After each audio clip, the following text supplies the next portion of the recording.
In this video, we will learn the role of keyframes and the related settings together. 1. The role of keyframes. 2. Add keyframes. 3. Select keyframes. 4. Scope of keyframe. 5. View and modify keyframes. 6. Move keyframes. 7.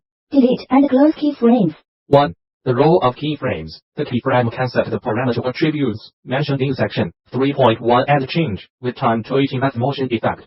It marks the specified value of the layer attribute at a point in time. Usually at least 2 keyframes are used, starting and ending states.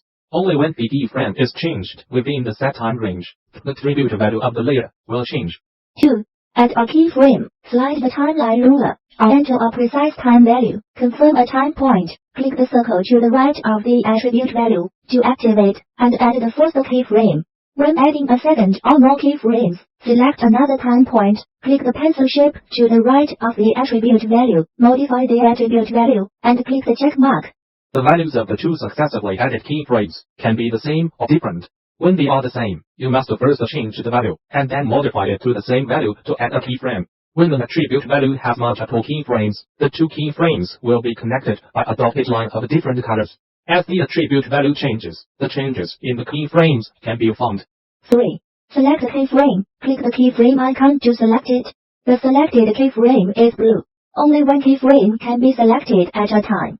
4. Scope of keyframe. When the keyframe is in an inactive state, or there is only one change in attribute, the scope of the keyframe is the duration of the layer. When activated, select 2 or more different time points to create keyframes, and the skip on function is the duration of the 2 most distant keyframes. The maximum range of a keyframe is the duration of the layer. 5.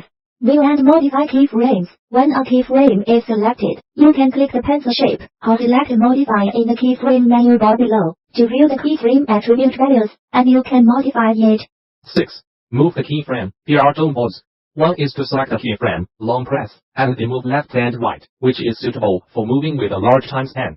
Second, after selecting the keyframe, select the left or right to move in the keyframe menu bar that pops up below, which is suitable for moving in fine time. The keyframe does not support rope movement. 7. Delete and close keyframe. Select a keyframe and click Delete in the keyframe menu bar to delete the keyframe. When the keyframe is activated, at least one keyframe exists. Delete all the keyframes of this attribute and select to deactivate it. Click the circle on the right side of the attribute to turn it into gray. At this time, the data of the last keyframe on the timeline will be retained by default, and you can click the pencil shape to view it. If you choose not to retain, you can click to restore the default value or modify it to other values. If you make a mistake, you can press the return key on the left side of the page to return to the previous step.